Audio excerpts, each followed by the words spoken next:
Breaking: boycott worked. NFL just caved. This is huge. The professional felons had it coming, by Amanda Shea for freedomdaily.com.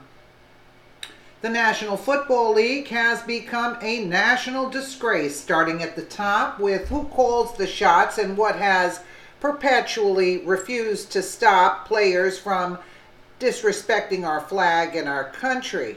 The league got what they had coming to them when they didn't get ahead of the issue and got behind the cause instead. The national anthem protest that started last season with former 49ers player Colin Kaepernick, that many hoped would just fade away, did not. In fact, it spread like a virus, infecting every single team in the NFL. That cancer has now killed America's former favorite sport. The days of blaming the league's horrible ratings on weather, people being busy, or any other innocuous and incorrect excuse are over. There hasn't been a dip in watching. It's been a full-on boycott and major blow to the sport, which executives continue to ignore. The reaction from flag-loving fans has let up. In fact, it's worked even better than many expected. Now that the season is just about over, the NFL is not only admitting that they are stunned by the record low ratings, but proving that league is decimated with a shocking move they just made that hasn't been done in a decade. On Tuesday, the NFL announced they are canceling the big final Sunday night football game of the season, and the reason will likely change the league forever. CNN reports, since the last Sunday night football game also happens to be the final game of the season, the NFL tries to schedule a game that will definitely have playoff implications for one or both of the teams playing. A team that already made the playoffs might sit their starters, leading to an exceptionally boring game. This season, there were no such games that met the NFL's criteria on the final week schedule. The NFL, which hadn't yet announced which team would play Sunday night, would have either scheduled a game that had a chance of being a snooze or a game that already had no playoff implications at all. Instead, there will be 7 games scheduled for 1 p.m. and an unusually high 9 games scheduled for 4:25 p.m. kickoffs. There won't be an 8:30 p.m. game this year.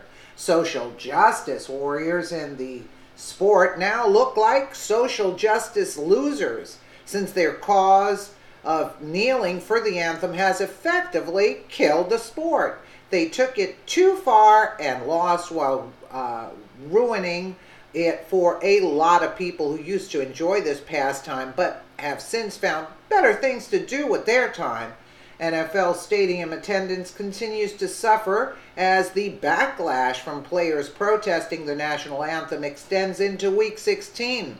The Gateway Pundit reports football fans from across the country are sharing photos showing stadiums plagued by empty seats this Christmas weekend. As previously reported, the NFL already lost 2.5 million viewers. A new shock poll reveals the NFL is now the least liked sport. The real winners in the situation are the American people, who are proud of our flag and our country. For the second time in a year, the voices of the mass majority of citizens have been heard. We refuse to be ignored. First, it was voting President Trump into office, and now it's showing that disrespecting our flag and our nation will not be tolerated. How many more times do liberals need to lose before realizing that it's time to get on board with America or get out? Also winning are other professional sports who chose to respect the flag over making stupid statements. This stance has earned the NBA, pro hockey, and college football an increase in viewership from sports fans who boycotted the NFL. Since they are canceling games and admitting that the league has lost a devastating amount of fans, perhaps the NFL should consider starting over next season with a new name. the woman provided the perfect suggestion for the name change, the DFL. In a letter to the editor of the Island Packet, Ann Quigley of Bluffton, South Carolina, proposed a perfect idea in response to the National Football League disrespecting the nation, and that's to take national out of the name. While Football League would suffice for what they are, she suggested that they replace national with a word that perfectly describes what these players really are. I would submit that the players in the National Football League who do not want to stand for the national anthem should change their name of the organization to remove the word national, Quigley wrote. Perhaps they could be the disgruntled football team. This woman is absolutely right that if these millionaire players want to continue to disrespect the nation that provides them with an incredible living for playing a game, then they should change their name to accurately reflect their attitudes.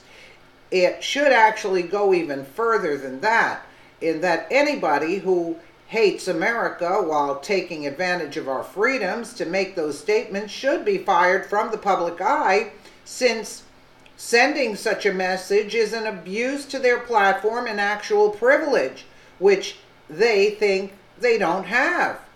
Yes, and it's only 2.5 million. I got news for you.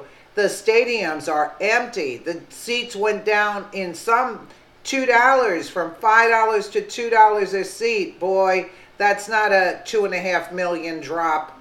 It's over 50-60% drop, if not more now. During Game 16, I didn't look to see what was going on for Week 16 there. Let me know what you guys think in the comments below. And again, thank you so much for watching.